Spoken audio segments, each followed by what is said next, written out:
네, 오늘 우리에게 주시는 하나님의 말씀은 요한복음 2장 1절에서 5절입니다. 요한복음 2장 1절에서 5절입니다.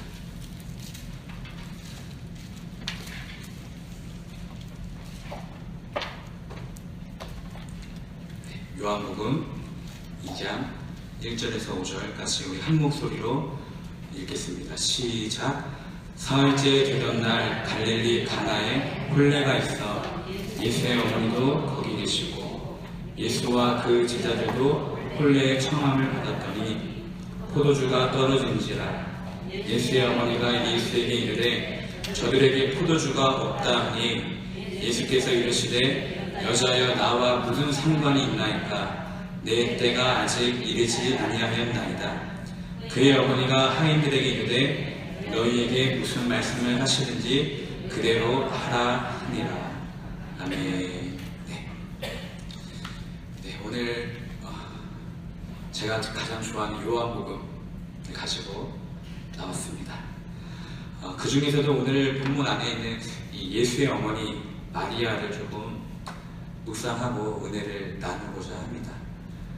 우리가 마리아 하면은 천주교에서 너무 신성시하기 때문에 많이 생각을 안 하는 것 같아요. 그런데 저는 어머니가 아프셨을 때 이 본문을 묵상을 했고 예수의 어머니가 눈에 들어왔고요. 그래서 조금 받은 은혜가 있어서 여러분과 함께 나누고자 합니다. 요한복음의 배경부터 잠깐만 설명하고 금방 본론으로 들어가겠습니다. 배경입니다. 마태, 마가, 누가 이 세 권의 복음서가 써지고 나서야 수년이 지났습니다. 그리고 나서 또 한 권의 복음서가 필요했어요. 그것은 마태, 마가, 누가와는 달리 그 밖에 다른 질문에 대해서 밝히 대답하고 의심의 안개를 걷어줄 복음서가 한 권이 더 필요했습니다. 그래서 요한복음 21장에 보면요, 이 일들을 기록한 제자 사도 요한은, 그리고 20장에 예수께서 하나님의 아들 그리스도이심을 믿게 하려고, 또 믿고 그 이름을 힘입어 생명을 얻게 하려는 목적으로 네 번째이자 마지막 복음서인 이 요한복음을 쓰라는 부르심에 순종하게 되었습니다. 그때가 AD 85년경이에요. 그러니까 예수님이 승천하시고 나서 한 50년 정도 후에 이 사도 요한이 요한복음서를 작성했습니다. 요한복음은요, 크게 세 부분으로 나눌 수가 있습니다. 1장부터 12장까지는 성육신, 갈릴리와 예루살렘에서의 사역, 그리고 예수님을 만난 수많은 사람들의 이야기가 적혀있고요. 두 번째는 13장부터 17장까지는요, 예수님이 공생의 사역을 멈추고 이제 십자가를 져야 되니까 이 제자들을 준비시키기 위해서 제자들과 함께 거하는 이야기가 나옵니다. 그리고 18장부터 21장까지는요, 예수님의 순환, 그리고 죽으심, 그리고 부활, 그리고 부활 후에 일어날 일들이 기록되어 있습니다. 그리고 요한복음의 핵심 구절은 우리가 잘 알고 있는 대로 3장 16절, 우리 같이 한번 낭송을 해볼까요? 네, 시작. 하나님이 세상을 이처럼 사랑하사 독생자를 주셨으니 이는 저를 믿는 자마다 영생을 얻게 하려 하심이라. 네, 먼저 멸망치 않고 영생을 얻게 하려 하십니다. 네. 앞에 오니들 까먹네요. 네. 그리고 핵심 단어는요, 주예요. 주. 예수님을 만난 수많은 사람들이 예수님을 보고 주여, 주님이라고 부릅니다. 그게 35번 정도 나옵니다. 그래서 그만큼 이 요한복음은요, 예수님의 신성을 좀 많이 강조한 책이기도 합니다. 그리고 한 문장으로 요약을 하자면은, 예수는 표적을 행하시는 하나님의 아들로서, 예수님은 기적을 행하시는 하나님의 아들로서 그를 믿는 모든 자들에게 영원한 생명을 주시는 분이시다라는 거예요. 요한복음에서 특이하게 유독 기적, 표적이 많이 등장을 했습니다. 오늘 본문에도 요한복음의 10가지 기적, 10가지 표적 중에서도 가장 유명한 첫 번째 표적, 물이 변하여 포도주가 된 이야기입니다. 예수님의 기적 중에 가장 큰 기적을 보고도 예수님을 완전히 배척하는 경우도 있고, 또 예수님의 기적을 그 의미를 파악하지 못한 채 그냥 그저 열광하는 사람들도 많았는데, 예수님과 함께한 제자들은요, 이 첫 번째 표적을 목격하고 예수님의 영광을 보고 예수님을 믿기로 결정했던 아주 중요한 사건이기도 합니다. 우리 본론으로 들어가서 우리 1절을 같이 한번 읽어볼게요. 제가 오늘은 조금 특이하게 1절하고 이제 해석하고 2절 읽고 해석하고 이런 식으로 좀 이렇게 같이 한 절 한 절 묵상한 것들을 나누고자 합니다. 우리 1절 같이 읽어보겠습니다. 시작. 사흘째 되던 날 갈릴리 가나에 혼례가 있어 예수의 어머니도 거기 계시고. 갈릴리 가나의 혼인잔치가 열렸어요, 여러분. 누구의 결혼식인지는 알 수 없지만 예수님과 예수님의 어머니가 초대를 받았습니다. 그런데 여기서 사흘째 되던 날이라는 시간이 나오는 것은요, 바로 본문 앞장을 보시면요, 지금 여기는 요한복음 2장이고요, 요한복음 1장을 보시면요, 예수님이 요단강에서 요한에게 세례를 받고 계셨어요. 요단강에서 갈릴리 가나까지 올라가는 시간이 걸리는 거리가 사흘째, 대략 사흘 정도 걸립니다. 예수님이 여기서부터 올라가는 거예요. 그러니까 사흘째 되던 날 갈릴리 가나에 혼례가 있어. 가나 혼인잔치에 초대를 받고 사흘 길을 걸어서 예수님이 올라가시고 도착을 하셨습니다. 거기에 마리아, 어머니 마리아도 계셨는데요, 어머니 마리아는 나사렛에 있었잖아요. 고향이 나사렛이니까요. 나사렛이랑 가나는요 되게 가까워요. 왜냐면은 똑같은 갈릴리 동네예요. 갈릴리 가나, 갈릴리 나사렛. 갈릴리가 대구 광역시라고 하면은 가나와 나사렛은 중구, 서구, 동구 이런 식으로 작은 붙어있는 마을입니다. 그리고 예수의 어머니도 거기 계시고, 예수의 어머니도 거기 계시고, 저는 예수의 어머니가 눈에 들어왔습니다. 예수의 어머니.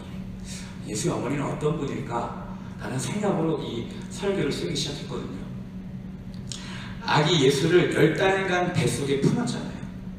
그리고 엄청난 해산의 고통으로 예수님을 낳았습니다. 그리고 수년간을 예수님을 길렀어요. 그런 육신의 어머니뿐만이 아니라 예수님을 잉태하고 있을 때 성령으로 잉태한다 하리라는 그 천사의 소식도 들었고요. 그리고 동방박사들의 경배도 받았고요. 그리고 헤롯 대왕의 박해도 몸소 다 체험했던 영적인 어머니셨어요. 그래서 예수님을 성령님 다음으로 가장 잘 알고 있는 분, 하나님 다음으로 가장 잘 알고 있는 분, 어쩌면 3년 동안 제자들보다 더 많이 예수님을 알고 가장 잘 증거할 수 있는 그 어머니 마리아가 오늘 어디에 있습니까? 갈릴리 가나에 있습니다.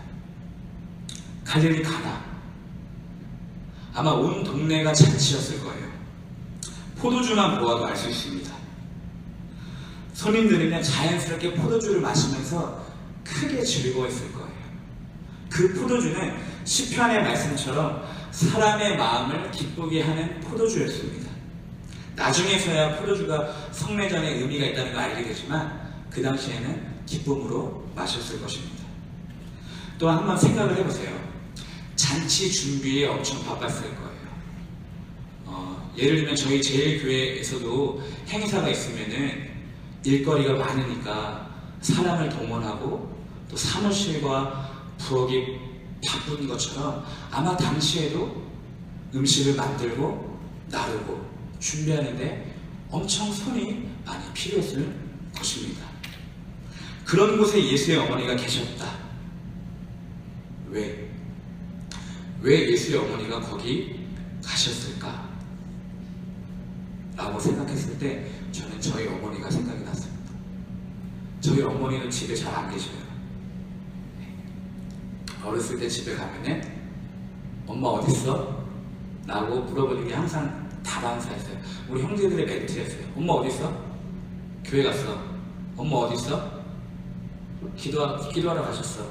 엄마 어디 있어? 전도하러 갔어. 엄마가 없어요. 아마 예수의 어머니 마리아도 그곳에 봉사하러 가지 않았을까? 라고 생각이 들어요. 그리고 또 예수님보다 먼저 갔기 때문에 세례 요한도 생각이 나더라고요. 세례 요한처럼 예수님의 오심을 미리 준비하는 게 아니었을까?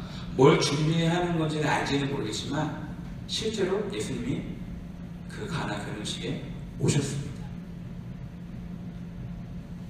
여기서 좀 재미있는 건요, 예수님과 예수님의 제자들이 가나 혼인잔치에 참여를 하잖아요. 그런데 세례 요한의 제자들은 상당히 금욕적이에요. 그래서 바리새인들이 예수님의 제자들을 보고 왜 너희들은 금식을 안 하느냐라고 비난을 하잖아요. 그런데 예수님과 예수님의 제자들은 먹고 마시는 게 너무나 중요한 사람들이에요. 이런 결혼식은 꼭 참석하는 사람들이에요. 유쾌한 주흥에 동참하는 분으로 잘 소개되어 있습니다. 특히 혼인잔치에는 자주 참석하셨어요. 예수님. 먹고 마시는 거에 크게 문제가 되지 않았어요. 어쩌면 혼인잔치가 하나님의 통치의 기쁨을 상징하기 때문에 그것을 좀 설명하기 위해서 자주 참여했을 거다라는 것도, 그런 해석이 또 있습니다. 또 본문을 더 들어가서 예수의 어머니가 거기에 계셨다. 예수의 어머니가 거기에 계셨다. 우리는 이 한 문장으로 예수의 어머니 마리아가 어떤 사람인지 추측할 수가 있습니다. 예수의 모친은 잔치에 참여하는 사람입니다. 공동체와 함께하는 사람이고요. 함께 기뻐하고 함께 우는 사람입니다. 남을 축복하는 사람. 예수님의 오심을 준비하는 사람으로 조심스럽게 생각할 수 있습니다. 게다가 참여하되 마냥 잔치만 누리는 사람이 아니라 3절, 포도주가 떨어진 것을 보고 볼 줄 아는 사람, 즉 부족한 것을 볼 줄 아는 사람이었어요. 예수께서 말씀하신 대로 4절, 여자여 포도주가 떨어짐이 나와 당신에게 무슨 상관이 있습니까? 세 번역은요, 나와 당신에게 적혀있어요. 나와 당신에게 떨어진 것이 무슨 상관입니까, 어머니? 맞습니다. 잔치와 전혀 상관없는 사람이 잔치에 부족한 것을 신경 쓰는 사람이었어요. 연회장도 아니면서, 일꾼도 아니면서, 신랑도 아니면서, 그저 손님이면서 부족함을 깨닫는 사람, 그리고 나와 같은 다른 사람들의 필요를 미리 느끼는 사람이 바로 마리아였습니다. 게다가 볼 줄 알되 마냥 보는 것만으로 끝나는 것이 아니라 채우는 사람이었어요. 포도주가 떨어져서 곧바로 채우기 위해 3절, 예수에게 이르되, 예수를 찾는 사람이었어요. 찾되 자기 방법과 자기 수단으로 포도주를 구하는 게 아니라 예수께 구하는 사람, 즉 기도하는 사람이었습니다. 마리아는 기도하는 사람이에요. 포도주가 없습니다, 주님. 어떡하죠? 기도해요. 기도하되 내 생각과 달라도 5절, 응답하신 대로 무엇이든 시키는 대로 순종하는 사람, 바로 이 사람이 예수의 모친 마리아입니다. 다시 말해서 마리아는요, 기도하는 한 사람으로서 공동체에 참여하고 공동체와 함께 봉사하며 때론 부족한 것을 느끼면 그것을 기도로 채울 줄 알고 기도를 하면서도 응답하신 대로 순종하는 하나님의 사람이었어요. 적용합니다. 나는 공동체와 함께 합니까? 기쁨과 슬픔을 함께 나눌 공동체가 여러분에게는 있습니까? 섬기시는 봉사가 있나요? 가정과 교회, 그리고 직장을 힘써 세우고 계신가요? 부족한 게 보이십니까, 여러분? 나와 환경, 나의 환경과 상황, 그리고 대인관계 속에서 남편과 자식, 저 사람의 부족함이 보이십니까? 사실은 하나님이 보여주시는 거죠. 정죄하라고? 아니요, 기도하라고. 영적인 세계에서는 관계는 거울이니까 나 자신을 보여주시는 겁니다. 안타까움으로 또 기도하십니까, 여러분? 기도 후에는 응답을 기다리십니까? 순종하셨나요? 우리 3절 한 번 더 읽어보겠습니다. 3절입니다. 시작. 포도주가 떨어진지라 예수의 어머니가 예수에게 이르되 저들에게 포도주가 없다 하니. 포도주가 떨어진지라. 포도주가 떨어진지라. 그러니까 사람의 마음을 기쁘게 하는 포도주는요, 결국 언젠가는 떨어지기 마련이에요. 사실 세상이 주는 기쁨, 자연적인 모든 기쁨은 천국의 그림자일 뿐 그것은 반드시 끝이 있고 점차 사라집니다. 왜냐하면요, 세상의 기쁨은 스스로 충만한 기쁨으로 나아가지 못하기 때문입니다. 그렇다면 이 사건을 통해서 예수님은 무엇을 말씀하고 싶은 걸까? 마리아는 포도주가 없는데 왜 예수님을 찾아갔을까? 하인들에게 찾아가지, 신랑을 찾아가지, 연회장을 찾아가지, 왜 예수님에게 찾아갔을까? 우리는 나중에야 알게 되는 사실이지만 예수님이 참 포도나무라는 것, 예수님의 언약의 피만이 기쁨의 포도주임을 나중에서야 깨닫게 됩니다. 오직 예수님만이 우리에게 충만한 기쁨이라는 사실을 나중에서야 알게 돼요. 그런데 마리아는 알고 있었습니다. 예수님이 흘리실 피가 진짜 포도주라는 것, 그리고 그 피에 영원한 기쁨이 있다는 것. 일꾼이 떨어져가는 포도주를 걱정해야 되고, 연회장이 남은 포도주를 찾아야 되고, 신랑이 더 좋은, 더 나은 포도주를 사와야 했어요. 마리아는 그냥 손님이에요. 그런데 포도주가 떨어졌을 때, 기쁨이 없을 때, 소망이 부족할 때, 희망이 떨어졌을 때, 꿈이 동이 났을 때, 바로 그때 그 위기와 절망의 상황에서 예수의 어머니는 자기의 아들에게 향합니다. 예수가 생각난 사람, 예수를 찾는 사람, 예수께 고백하는 사람, 예수께 요청하는 사람, 예수께 순종하는 사람. 결국 마리아는요, 예수님으로 하여금 일하게 만드는 사람이에요. 예수님만 영광 받으시게 하는 사람이고요, 자신의 이름과 헌신은 사라져도 오직 예수님만 드러나게 하는 사람이었습니다. 마리아가 예수님께 나아가서 요청한 기도는요, 단 한마디예요. 그들에게 포도주가 없습니다. 주님, 저들에게 포도주가 없어요 라고 한마디만 했습니다.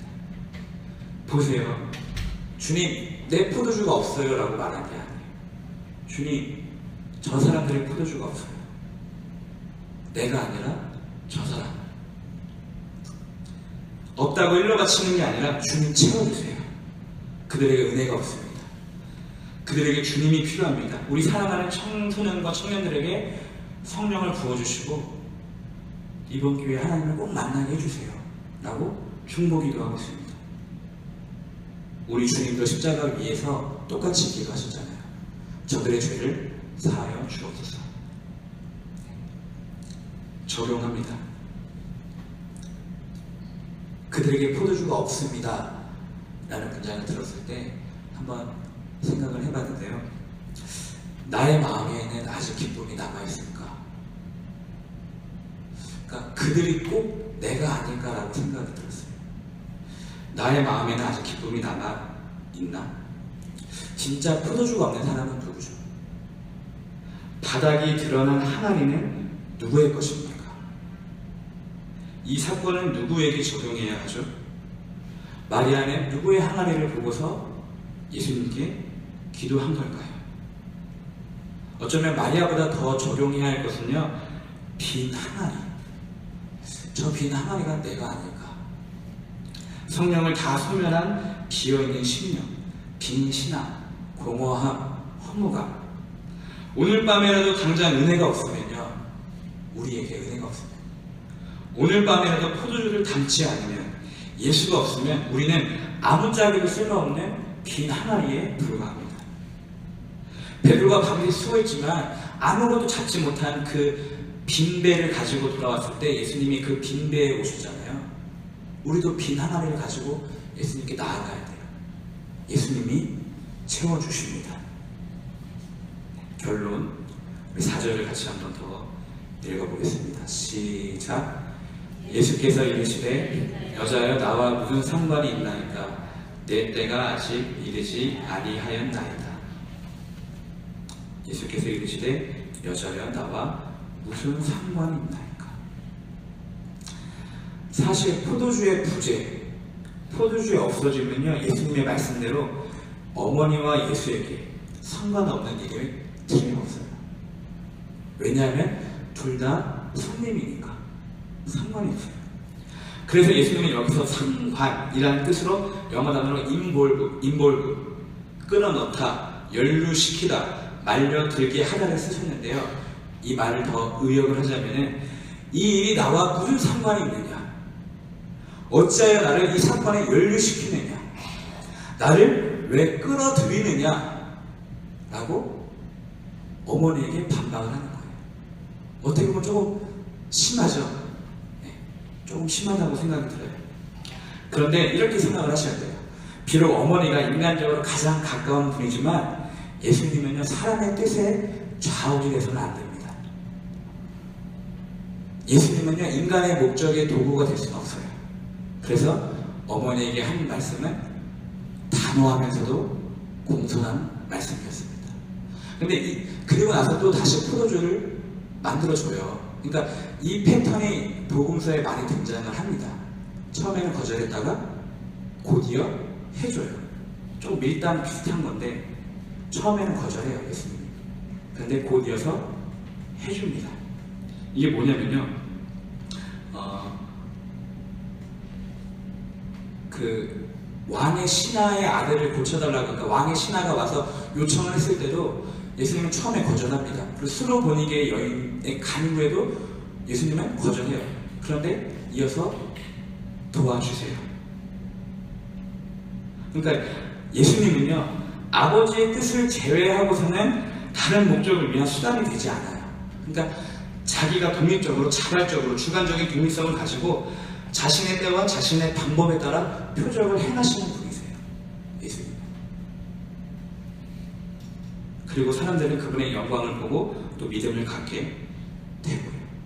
그러니까 이것만 우리에게 적용을 하면 우리가 간구하는 것을 즉각적으로 받게 되지는 않지만 순종의 길을 따라서 겸손히 믿는 마음으로 가다 보면 거듭해서 주님의 일하심으로 기뻐하게 될 것입니다.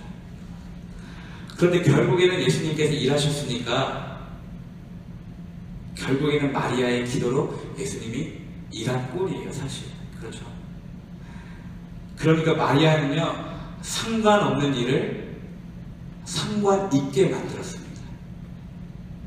그래서 주님이 일하셨어요. 그러므로 인볼브, 상관 있게 만드세요. 여러분의 사건에, 여러분의 작고 소소한 일상에 예수님을 상관 있게 만드세요. 여러분이 밤새 기와를 쌓는 그 고민에다가 예수님을 끌어 넣으세요. 예수님을 연루시키세요. 예수님으로 하여금 말려들게 하세요. 상관없는 일을 상관되게 하는 것이 바로 기도입니다. 이것이 바로 기도예요.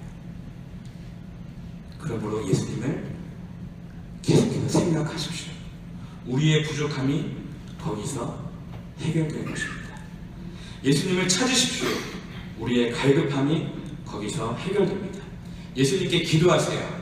우리의 목마름이 거기서 해결됩니다. 예수님께 물어보세요. 우리의 고민이 거기서 해결됩니다. 예수님께 간구하세요. 우리의 필요가 그분께 채워집니다. 예수님께 순종하세요. 그럴 때 우리가 진짜 우리가 됩니다. 예수님을 믿으세요. 그리하면 그분의 영광을 보게 됩니다. 결국 마리아는요, 예수님의 영광을 받습니다. 믿고 기도하고 기다렸더니 응답을 받았고요, 예수님의 영광을 받았어요. 물이 포도주가 된 기적. 수많은 혼인잔치, 수많은 사람들 중에 물이 포도주가 된 기적은요, 예수님께 기도한 마리아, 그리고 예수님의 이상한 명령에 순종했던 하인들, 그리고 예수님과 함께 동행했던 제자들만 이 기적을 목격했지, 나머지 수많은 사람들은요 그저 맛있고 최고의 포도주, 최고의 좋은 포도주가 나중에 나왔구나 라는 그런 사실만 알 뿐이지 비밀은 전혀 몰랐습니다. 예수님의 명령을 받든 자들은 비밀을 깨달았고요, 표적을 보고 그로 인해서 믿게 되고 계속해서 따라가게 됩니다. 예수님은요 오늘 이 표적을 통해서 그분의 사랑과 능력을 잊지 마셨어요. 예수님께서 직접 서명하신 일입니다. 그리고 영광을 받으셨고요. 그럼 예수님은 어떻게 갑자기 마음을 바꾸시고 일하시기로 결정했을까요? 원래 패턴대로 한 건데 예수님이 바꾸셨잖아요, 마음을. 어머니에게 상처 주고. 왜 그랬을까? 어디서 그랬을까? 저는 그게 5절이라고 생각이 듭니다.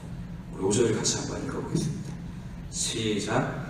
그의 어머니가 하인들에게 이르되 너희에게 무슨 말씀을 하시는지 그대로 하라. 너희에게 무슨 말씀을 하시는지 그대로 하라. 이제서야 예수님이 가나 혼인잔치의 주인 되시는 거예요. 이때부터, 어머니의 고백으로부터.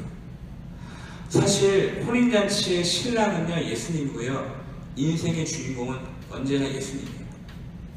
사실은 다른 사람의 결혼식이겠지만 예수님이 신랑 되지 않고 주인 되지 않는 인생은요 결코 그분이 일하지 않습니다.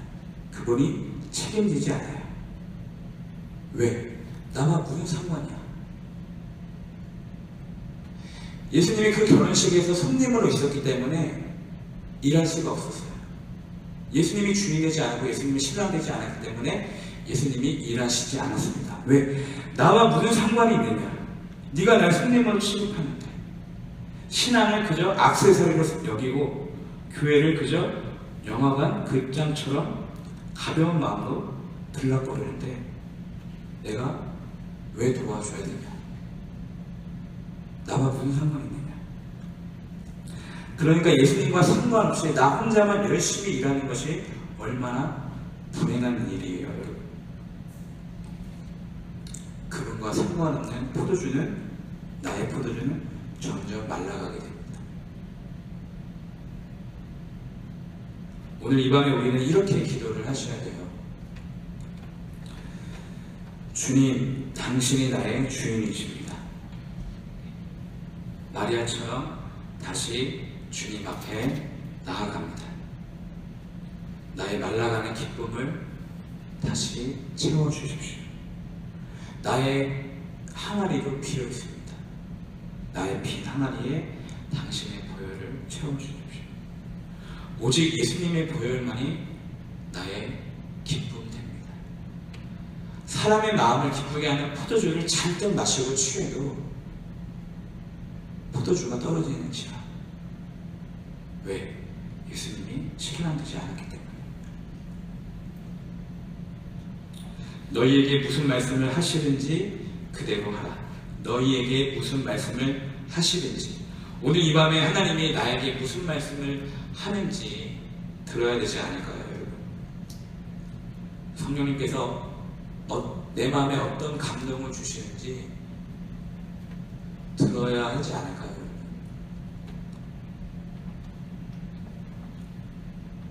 그대로 하라. 말씀 그대로.